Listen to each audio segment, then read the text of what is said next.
Woke up this morning with God on my mind. He's always by my side. I know it'll be a good day. Trials come, but they don't ruin my life. Because I have the light, it's always a good day. I believe everything I said is true. The word is inside you. Declare it is a good day. What is up, everybody? It is your girl, Donjia M, and I am back with another Ask 15 Questions 2. And we are here with my girl, Camilla. Camilla, how are you? Hi, I'm good. I'm good. Can't complain, girl. Yes. So we are putting her under the ringer. We're going to ask her 15 questions. I'm not even going to give too much because I already know when people see the title, they're going to be like, what? What is VSGS? What is that? So I'm going to let her do the talking. But before we get into the questions, let's tell the backstory of me and Camilla's history. We used to work at the same school. School in Carteret, New Jersey. And I wondered, did you or Miss Vanessa give me the name Miss D? I don't remember. One of y'all. I can't remember, but it's stuck and it's still my Miss D. Yes. So they gave me that nickname. But let's talk about this one day after training. We was having a feast as we always do. Yeah. And there was this bottle of apple juice. Oh my goodness. It was bigger than this. It was a big bottle of apple juice, right? And I claimed it. I claimed this apple juice, right? It was like a scene from Barbershop. Come on, tell the whole truth. I claimed the apple juice, and then Camilla snatched the apple juice. Y'all, don't believe the hype. This is not how it went down. I wish I had this recorded. They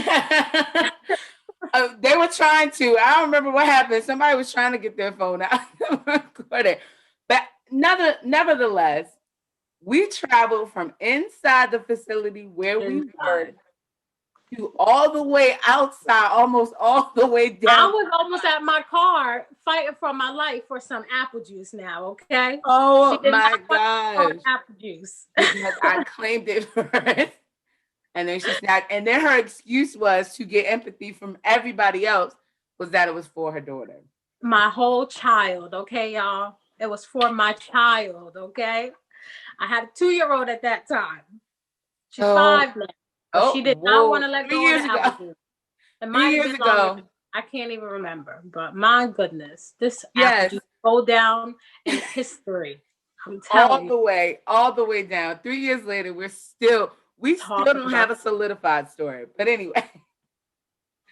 So Camilla, I have 15 questions for you. Let's get it.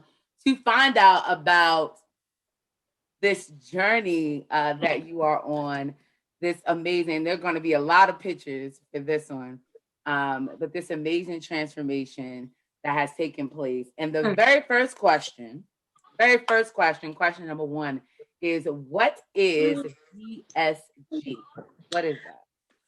Okay, so VSG is short for the vertical sleeve gastrectomy.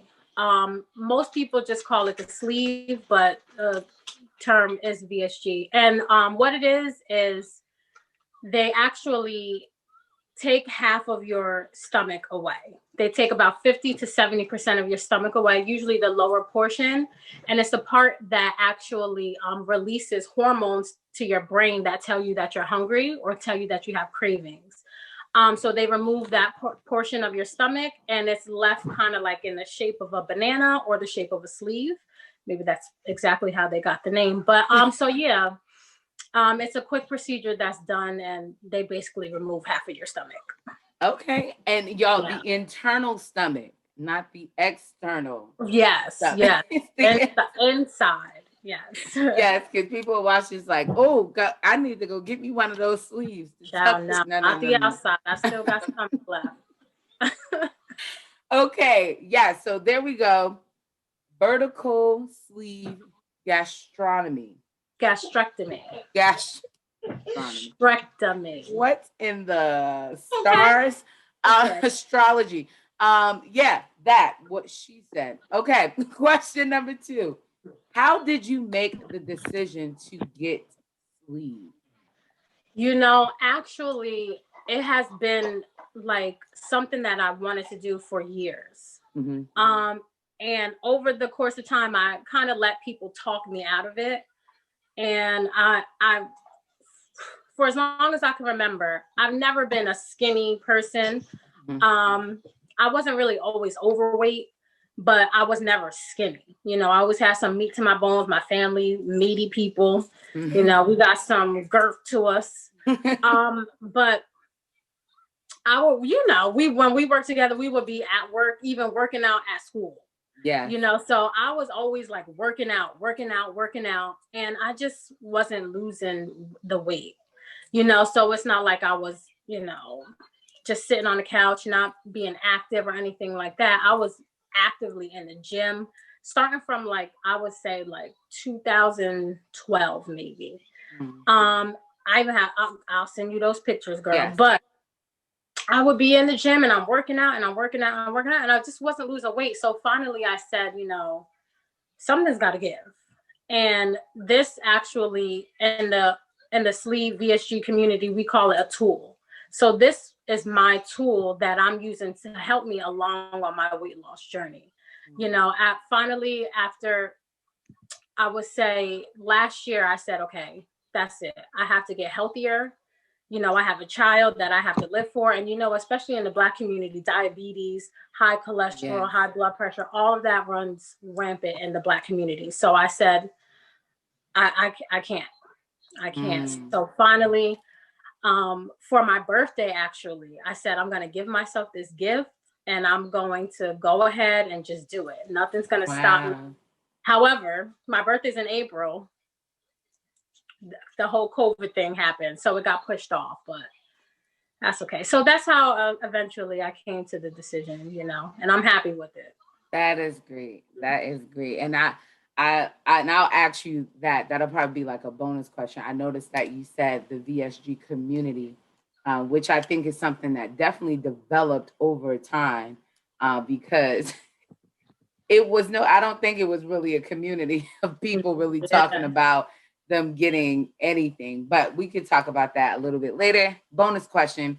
But question number 3, what did your family think about your decision? So going back, it was kind of iffy. Some, especially, my mom, she was not one who was really in agreement with it. She was more so of the being under anesthesia and stuff like that. And, having the fear of what could happen or if something could go wrong. But overall, everyone's really supportive. Once I really buckled down and said, I'm going to do this, everyone was really supportive of me. And I'm glad they were all supportive. And I couldn't have asked for a better support system, everybody cheering me on and stuff like that. So, I mean, in the beginning, it was a little rough, but right after that, it was A-okay. Okay. So cursor to the question, because your daughter obviously is your family. Has she noticed a difference? I want to say yes. I mean, she hasn't outright said anything. She'll let me know that my pants are falling and stuff like that because everything is so much bigger on me now. Yeah. And I refuse to go shopping just yet. But she does notice, but she's not like, Mom, you lost weight, but she does. She does know. She's only 5, so. Yeah, that's so cute. And Mom, your pants are falling. My mom. Huh? My mom jeans. Oh, your mom. Your mommy jeans. Okay, so question number 4. When did you get the procedure done? So, like I was saying, I was scheduled to have it done in April. My birthday is April 9th. It was scheduled for April, I want to say the 14th. Okay. But with COVID and everything like that, it actually got canceled. And I was like, oh my goodness. I was so sad. So eventually I had it done in June. I was Sleeve June 23rd. June 23rd. Okay. Yeah. Okay. So question number 5 is kind of also a component to this. So you mentioned about COVID. You mentioned about how your original date got canceled because of everything. So being sleeved in June, what was the hospital like for you? It wasn't bad. Okay. There was no visitors allowed. I had to go in by myself. Everything like that. And I was by myself, so it wasn't the greatest time, but it was well sanitized. Yeah, I can say that. Did that But bring any fear for you, listen, like being there? I wasn't really knowing what to expect. I've never been under anesthesia before, anything like that. Mm. I didn't have, usually someone can come in with you, be in a waiting room. When you wake up, they can come into your room, but I was all by my lonesome. Actually, there was another patient. Before we go into surgery, you're in like this little room getting prepped and everything. And there was a girl next to me. So we were just talking to each other, kind of encouraging each other because we didn't have our own families there, So, but overall, it wasn't bad. It wasn't bad. I wish someone could have been there, but it is what it is. Yeah. That, and like you said, you've never been under anesthesia before, so to Yeah. not even be able to have um like someone there, like just in case and all that other stuff. Honestly, my mom or my husband probably would have been sitting outside, sitting Right. outside in the car, just in Something. case. Yeah, just in case. But that's crazy. I always wonder, like, wow, mothers that had babies around this time. I can Right. only Yeah. imagine. I can Yeah. only imagine, because that's like, we want people to come to the hospital if we getting blood drawn. So Let's scrape a knee. yes. So like to have a baby and not to have that, like the balloons and people coming to bring teddy bears and seeing the Yeah. baby, and that had to be like a truly different experience. Yeah. Okay, so question number 6. What was your recovery time? So I guess you could talk from the perspective of like, talk about while you were getting prepped and all that other stuff. And just like the process of the surgery. Of course you wasn't awake, duh. But like that, and then like afterwards, like after you came out of surgery, like how did you feel and all that other stuff? So the surgery is actually really quick. Okay. It's about an hour and some change, depending on how everything goes and what they see when they're in there and stuff like that. But of course, I was knocked out. But they tell you beforehand it's only like an hour. Sometimes it's like less than that. But to get prepped, they do blood work, they check everything. I had to do a COVID test. But that was all pretty quick. I was at the hospital relatively early.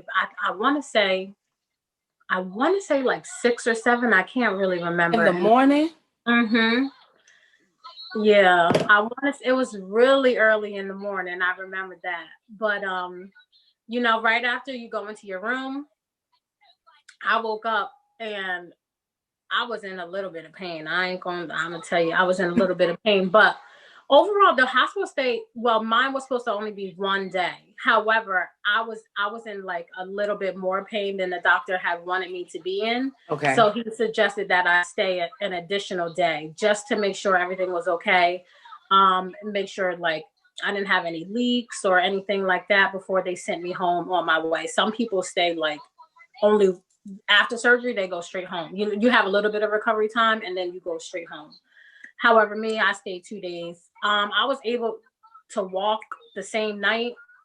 It's easier like to get out of bed, start walking, start moving around, just so your body can, adjust. Yeah. It's not the easiest thing to do, but it's the best thing to do. So I was up, I was walking, had my little IV pole with me, child, walking the hallways. Hope your gown wasn't open in the back. No, it wasn't open. No, Lord. Because in the hospital, listen, I mean, that would be the time to do it because nobody's there. But I done seen some people walk past and all, like, can y'all get this person a gown to go in the back? Listen, I have my shorts on. I ain't playing with no breezes coming over here or nothing like that. Oh Nope. my, oh wow. So how did you this is a part of my recovery time question, because they'll be like, you went over. How did you feel after coming from under anesthesia? I mean, it's like you're in a time lapse.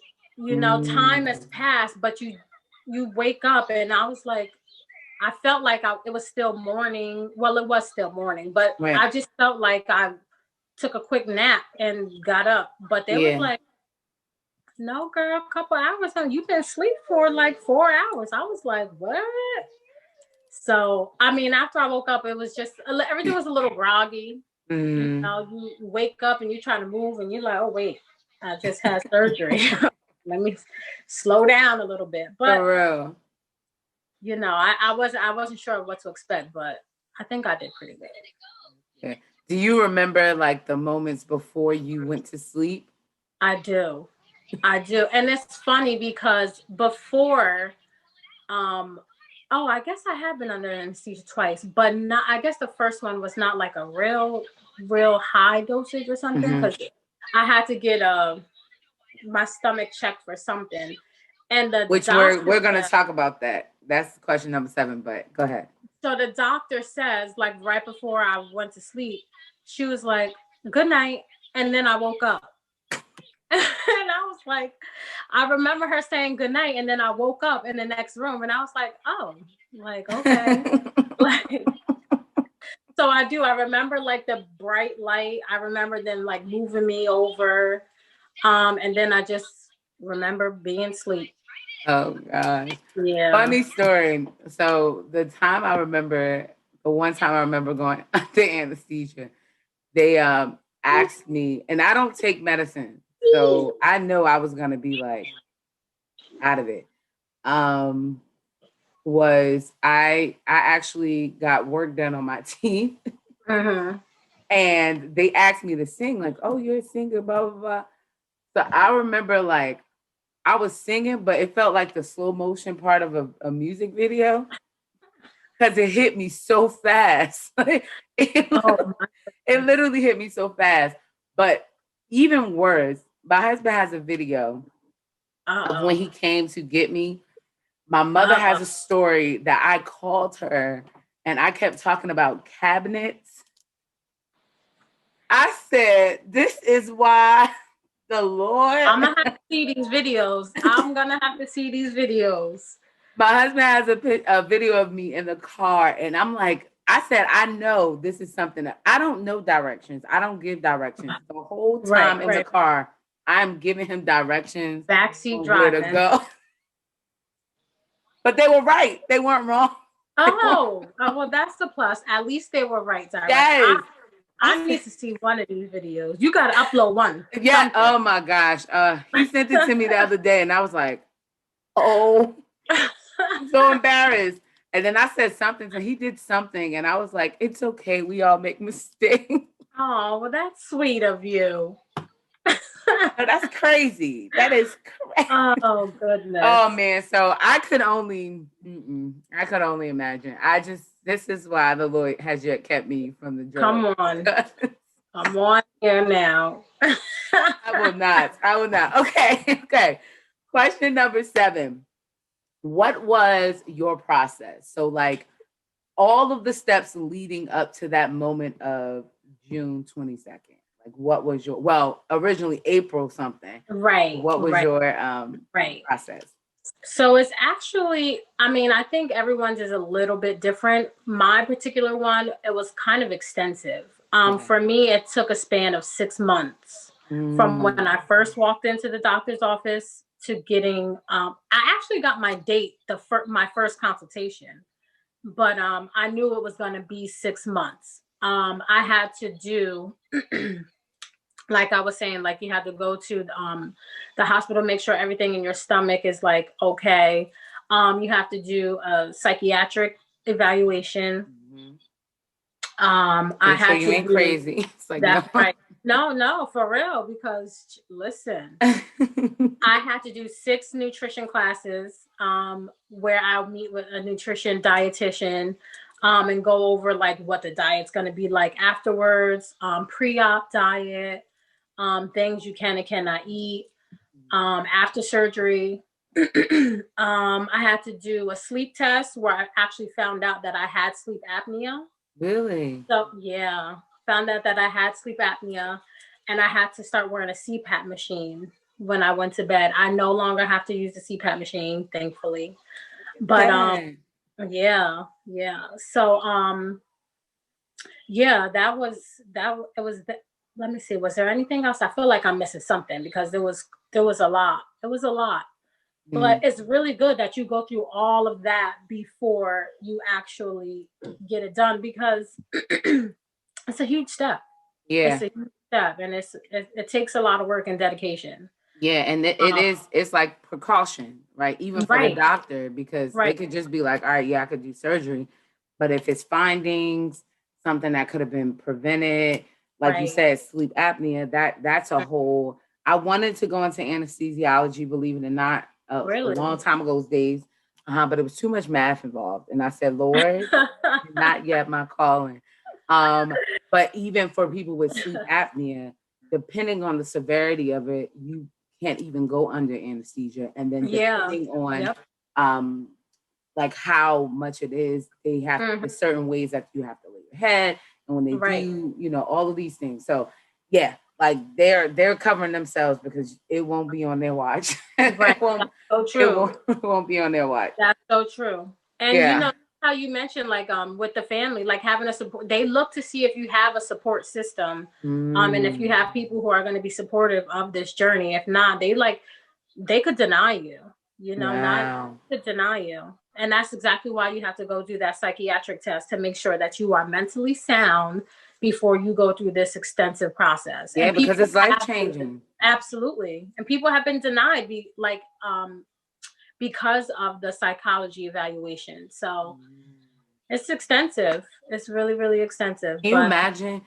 Yeah, you can't have the surgery because we feel like you're gonna get cannot skinny and wait. get crazy. Look, Skinny and look, crazy. look. Some people might just, you don't know. Listen, there was like no more serial killers on our watch. It will Okay. You not. don't know what we're creating out here. Okay. Oh my God. But I mean, it makes sense. It makes sense. They want to cover themselves. And believe me, I'm pretty sure that the medical field has enough lawsuits. So Uh, this they is true. probably add things on every month or something. True. Okay, so question number 8. Out of all of those things that you named, or maybe even one of the things that you didn't name, what was the hardest step for you? Like the journey beforehand, The beforehand. before and after, I guess. You know what? I thought that the pre-op diet was gonna be hard because the pre-op diet, depending on your how severe like obese you are or Mhm. like your BMI, Mhm. you have to do like a liver shrinking diet before they can go into and do the surgery. Okay. So a lot of times it's a liquid diet where you'll be like only doing liquids for like 2 weeks or so. Thankfully for me, I didn't have to do a liquid diet. I thought I was gonna have to do the liquid diet. But I did like a very low carb, low sugar, low fat diet, which See, I thought was really I would hard. have rather done liquid because what is low carbs? Oh, I'm telling you, the way everything changes is crazy because I didn't think that I would be able to do it, but honestly, it's like Mm. a breeze now. But the hardest thing for me was the CPAP machine. Oh, I hated it. With I like hate sleeping with it. Yes. It's not uncomfortable. Well, I had a full mask on. Mm. They was calling me Bane. I was like, y'all don't gotta I'm inserting a picture because they may not know who Bang It was is. calling me Bane. Like I had a full face one that goes over your mouth and your nose, Oh my and it's God. connected to a machine, Is and it it's just like loud? it wasn't loud. No, Okay, because when it I think wasn't of loud. those machines, I think of like. No, no, no, no, no. It wasn't loud at all. It's just like it's kind of like what are those machines called when you have asthma? Oh, The yeah. Hmm. Those are much louder Yeah. than the CPAP machine. But that Okay. was the toughest part for me of sleeping Really? with that CPAP machine. I could not stand it at all. Ugh. And it's crazy because it's like all this time prior to you guys finding out about the sleep apnea, I didn't have it, and now you want me. Now you want me to use it. When I did my sleep test, they told me that I stopped breathing 86 times in my sleep. Yeah. I I'm was like, like oh. lying. I would have been like, y'all, it's 8 or 6, not both. I'm like, well, I've been alive for 32 years, child. I'm trying to tell you, I must look. Okay. Oh my gosh! Wow. Yeah, I've Yeah. never experienced CPAP machine. I've never even experienced the asthma machine. Thank God. I do have the what is the thing? The thing it's a mask for like me with singing and just teaching to keep my Okay. vocal cords like moist. So it's the steam, it's the steamer. Yeah, yeah, yeah. It's like a mask. It goes like this. So that Well, can get imagine rid of. sleeping with that on your face, girl. Mm-mm. And see, Yeah. I like it because I put menthol in. I put menthol in that one, Add so I like a that one. little bit of different things. Check. Go ahead. Maybe I have to do that to the CPAP machine. Oh Well. gosh, please don't. Please do not. Okay, let's see. Question number 9. You can elaborate as much as you want on this one. What is your current job, and with you having the surgery, was it impacted? I am a teacher at Acelero, which is preschool.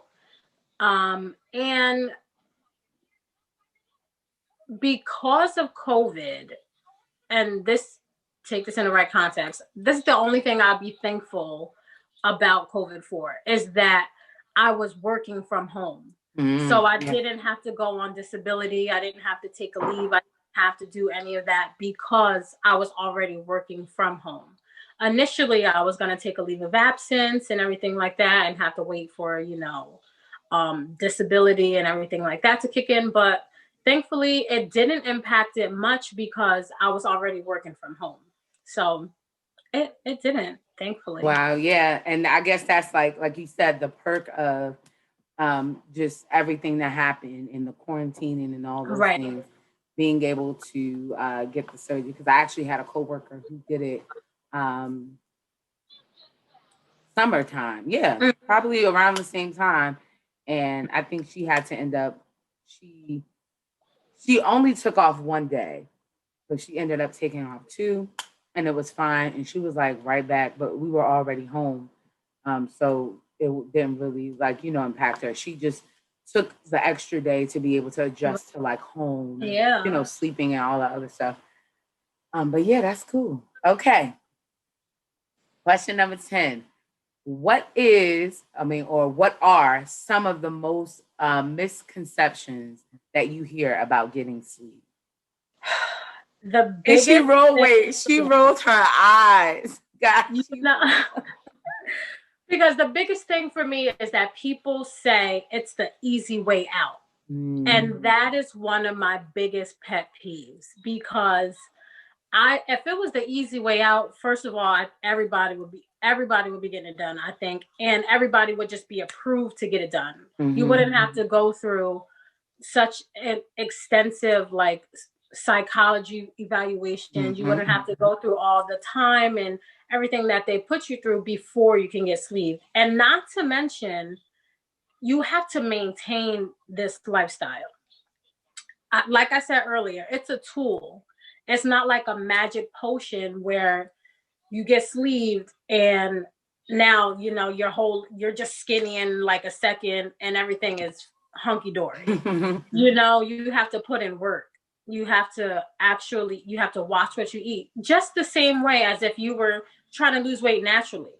It just doesn't, it's not a magic potion. You actually have to be dedicated. You have to maintain this life. It's a lifestyle change. And I think that biggest thing for me is that people say that it's the easy way out, and it is not. It is not. So and like you said, even just like I see you at the gym all the time. And I even seen a post that you put, screenshot the post because she had, body pics up in there where she was like, basically just saying the same thing she just said. Like, this is not easy with me doing sleeved or whatever. it is, I still have to work. I still have to work hard because I would be that person that's like on the table and then the surgery is over. I'm waking up like, boom, I'm skinny. Like, I want that. But that's not what it is. That's Let me not tell the psyche about that because they'll be don't, like, don't. not that sugar. She's denied. Please deny her. Right. They're gonna be like, no. She Yeah. ain't ready. Yeah. So hard work, and Absolutely. the gym and consistency. Also, I can only imagine. That's the word right there. That's the word. Whether you're gonna get sleeved, whether you're doing it naturally, it's consistency. Mm-hmm. It's consistency. Yeah. Y'all listen. Okay, question number 11. Tell us about Camilla before being sleeved and then Camilla after being sleeved. So this is where we get deep down in the nitty gritty. So of course I want you to tell us like your weight before and your weight after, but also like your mindset, the way that you thought about yourself, like before and after, and then like your esteem, your confidence, like all of those things. Of course. So I'll start with my weight. First of all, I'm 5'1". So I don't like to say I'm short. She's height challenged. I'm vertically challenged. Okay. I prefer a little vertically challenged than short. But I'm short in stature, and I started, my heaviest weight was 287 pounds. You know, so much weight on such a small frame, it was a lot. You know, it's a lot to carry around with you. You have constant back pain, feet hurting, feet aching, and you know, us working together. I currently work with little ones, and they have energy for days.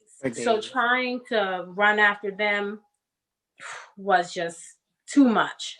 But before, I mean, this is another misconception I think people get to, like when you're a heavier person and you say like I'm fat or I'm overweight or something, but people are always like, oh, but you're beautiful.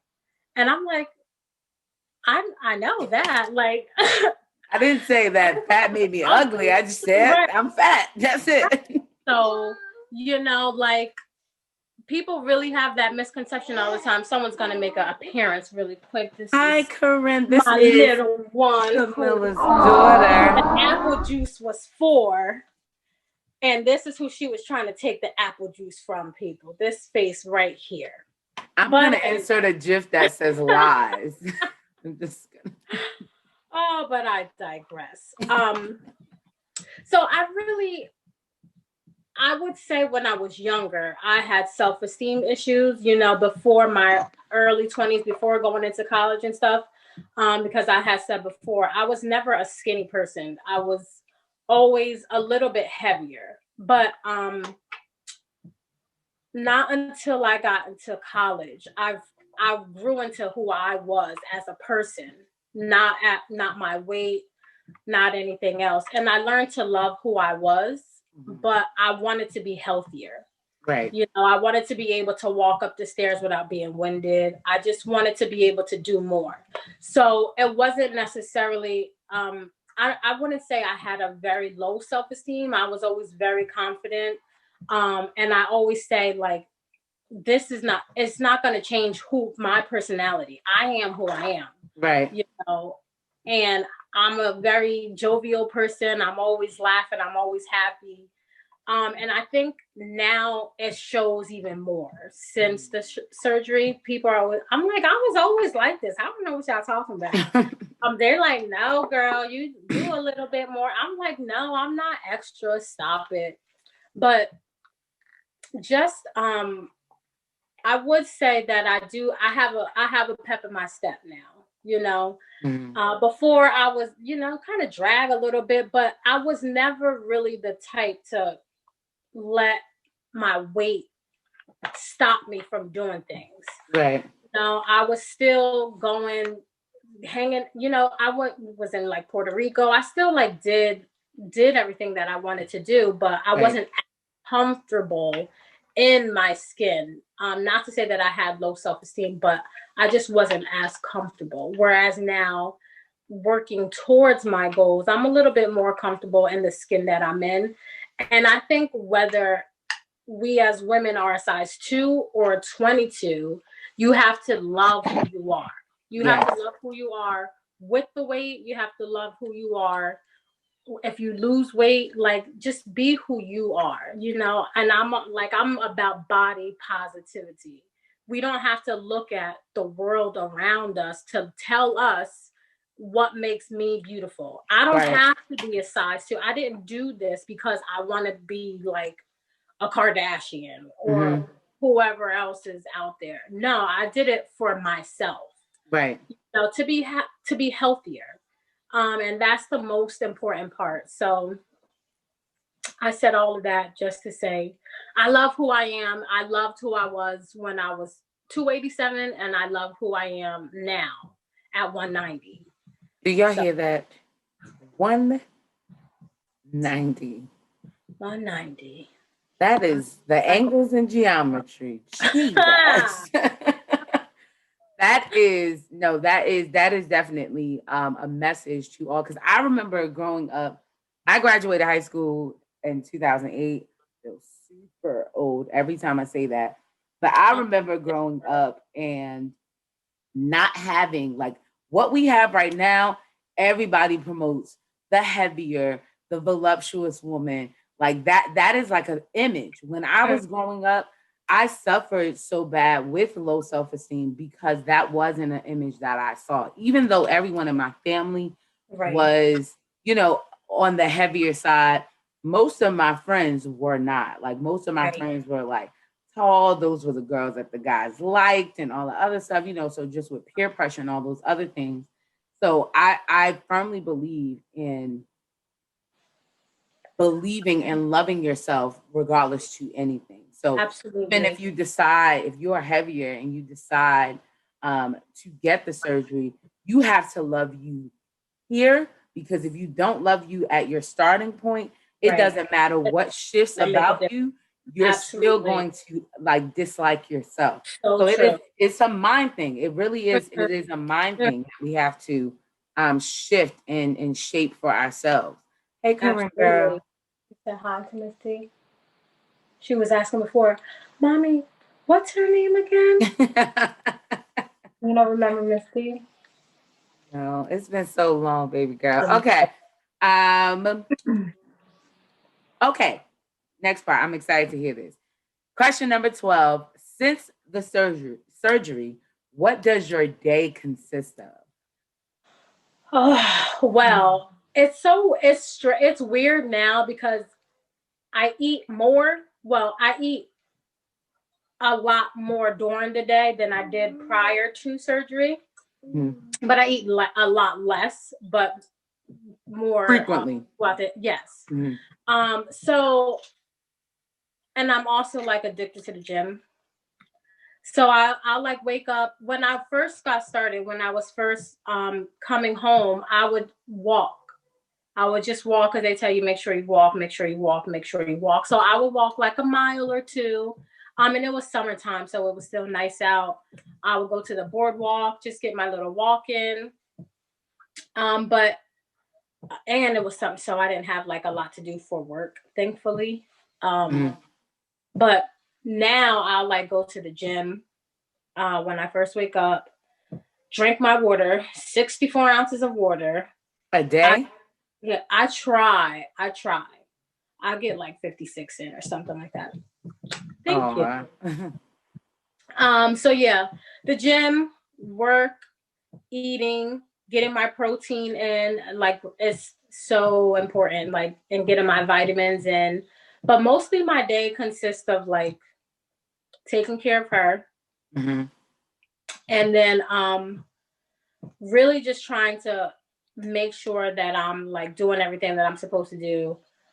If it's like cooking, prepping meals, anything like that. So I prep. My sister gets so mad because she's always like, you waste so much food. But I'm like, I try to meal prep so that I don't have to cook like every day and stuff like that. But because I don't eat a lot. Like I'll eat like maybe 2 to 3 ounces of like meat. Mm-hmm. He's like, you're wasting. I'm like, I'm not wasting. I just can't finish it. I'm sorry. So I'm cooking a lot now. I'm cooking so much more. Wow. Yeah. So question number 13 is a tag onto this. How many times do you work out in a week? I try to work out at least 5 times a week. Sometimes it'll be 4. If if I do a vigorous workout, that'll be at least 4 or 5 times a week. But I always try to get my walks in. Mm-hmm. I try to at least walk 30 to 45 minutes a day. But if I'm like gonna go to the gym and gonna lift weights and everything like that, I try at least 4 to 5 times a week. I'm trying to work up to 2 times a day. One of my friends, she moved to Florida now. But we're always like she's on my iWatch, and I can see whenever she finishes a workout, and I'm like, man, I miss a workout. Like I'm always in secret competition with her. Like she motivates me to keep on going. But she's working out like twice a day, and I'm like, I'm gonna get up to working out twice a day. But I could remember when I couldn't even do anything. I could remember when I could barely even walk a mile like on a treadmill, and now I like run 4 miles. Wow. So, it's building endurance and building strength and everything like that. And I'm just excited, to keep going and to keep building. I want to run a marathon. That's my goal. Really? Yes. Wow. Yeah. Wow. Are definitely building endurance for that. That is good. 2 times a day. That's. I know people that do it though. I know people that are committed because, like we said, it's a mind thing. It's about changing and shifting your mind, and when you want something, Absolutely. you'll do it. But I was going to ask another question. Oh, did they give you? This is not one of the questions. This is a tag along. Did they give you a time frame of when you could get back to? I know you said that they wanted you to walk like immediately, but now did they say like, all right, give it up to this amount of time before you start working out? Yes, they did. So after excuse me, after I left the hospital, I would meet with my surgeon every, I want to say 3 weeks. So every 3 weeks I would meet with my surgeon, and he would tell me like, okay, so now it's okay to do XYZ. So at first I was just continuing to walk, no heavy lifting. And had I been at work, this is why I would have had to take off, because you can't lift like any weights, 40 pounds, 30 or 40 pounds or over, anything like that. You can't lift, you can't bend, you can't do like vigorous workouts. But every visit, they will gradually say that you can do the next step. So it took me, I want to say about 2 months maybe before I can starting to work out again, not lifting weights or anything like that, but at least go to the gym, do like the Stairmaster or something like that. And I want to say maybe 3.5 months, maybe 4, before I can like start lifting weights and stuff. Yeah, so they definitely do. They give you all of that information. They don't, well, at least mine didn't. Everybody's is different. Right, because there are different doctors out there. And if you are interested in that, I'm pretty sure, did you go through your primary doctor to get referred, or did you find No, I actually didn't. Years ago, when I had originally wanted to start the whole process, I went through my primary, but never went through with it. So this time around, I kind of just walked into a building and was like, hey.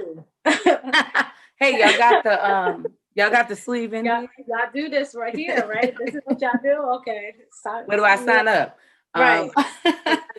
Okay, so you talked a little bit earlier about the community. So question number 14 is, tell us about your Instagram and everything you are doing to document your journey.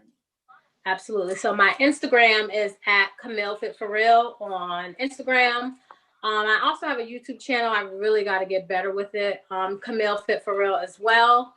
And there I really just document everything that I'm doing. It's really just a progression of where I started to where I am, foods that I'm eating, my workouts, everything like that. And on Facebook as well as Instagram, there's like little communities where it's a lot of different people who may have gotten the sleeve, or they may have gotten the band, because you know there's different variations of it, or they may have gotten the bypass. And we kind of just encourage each other. Like on Facebook, I think I'm in a few groups, and you can just ask questions. You can anything under the sun. And there was one lady I was talking to who was sleeve 20 years ago and is still maintaining her weight. And I was just so amazed, because a lot of people revert back to their old ways and may start gaining the weight back. So in these communities, it's really important in anything that you do that you have a support system. So on my Instagram, I say Camille Fit for Real, because I've been on this journey a few times. And this time I said, no, I'm for real. And that's why it's Camille Fit for Real. And it's just my progression of my weight loss. And I'm just excited to share with anybody who has questions about it. I know a couple people who actually just gotten it, and they hit me up and like ask me little things. And I'm just like, make sure you ask your doctor, because I'm not a physician. Disclaimer, don't be trying to come over here. Right, exactly. Like Camilla told me. Right. No, I'm glad to, give my input, but make sure you talk to your doctor. So yeah, that's basically what it is. And I'm just really excited, to share with everybody. Yeah, and I will also share this video for you to put it on your YouTube channel as well. Yes, you could, once I finish all my edits and stuff, but her Instagram will be somewhere up here throughout the duration of the video. If you haven't followed her already, please make sure you go into Instagram and follow her right now. Do it right now. Last question. Question number 15. 15. What would you say to someone who wants to get the surgery? I would say go for it. I mean, it's not for everyone. It's not going to be for everyone, and that's okay. But if it's something that you really want to do, it's something that you talk to your doctor about, it's something that you'll get approved for, it's something that you feel as though you're mentally able to do, I would say do it. The one thing I say I regret is not doing it sooner. But it definitely is. I always say you change your mindset and you change your life. Once I changed my mentality into, saying that I can do this, because I really thought, I was like, man, I'm not going to be able to eat what I used to eat. I'm not going to be able to have my Swiss rolls. I'm not going to be able to have this. I'm not going to be able to do that. But once you make up your mind that this is a change that you are welcoming, that you really want to do, I would really say go for it. It's not easy in the slightest, but it is doable. I'm doing it. I've lost 97 pounds. How long? What is this, 5 months? There'll be 6 months on the 23rd of this month. So, and it's not a quick fix to anything. This is longevity. This is a marathon. It's not a sprint. This is forever. So I would say to anybody who is considering this procedure, if you really feel as though it's what you want to do, I would say go for it. I would say shoot for the stars, shoot for the surgery, and just do it. Again, I'm always here to answer any questions. The internet is full of answers. Yes. But I would say do it. Absolutely. You hear it. Just go for it. Reach out to your doctor first, though. Don't go and be like, Camilla said for me to do it. Consult your physician, of course, first. You also have an email. I want to put that in here as well. And what is the email for? Because I don't want people to just be emailing you all willy-nilly. It's cool. It's cool. Just like my Instagram, just like YouTube, it's CamilleFitForReal@gmail.com. Okay, yes. And we're going to put all up in the videos, but also in the description, You will have all of the clicky things so you can click and just go Click right on. direct. Yes, because you know, we are not a generation that likes to type anymore. If it is in there for me to type, and then we're not going to do it. So you will have the links to her Instagram, to her YouTube channel, and I will put her email in there. But thank you so much, Camilla, Thank you. for being here with us and answering our 15 questions. Absolutely. Of someone who has had the VSGS. Now you know what it means. VSG. Not gastronomy, not like astrology. No, it's all right. It's all right. We're gonna get it. We're gonna get it. We're gonna get it. We're gonna get it if you decide to get it. She's already got it. Are you gonna get it? But as I always say, guys, make sure you are living in purpose, on purpose. Okay? Bye. It's always a good day. I believe everything I said is true. The word is inside you. Declare it is a good day.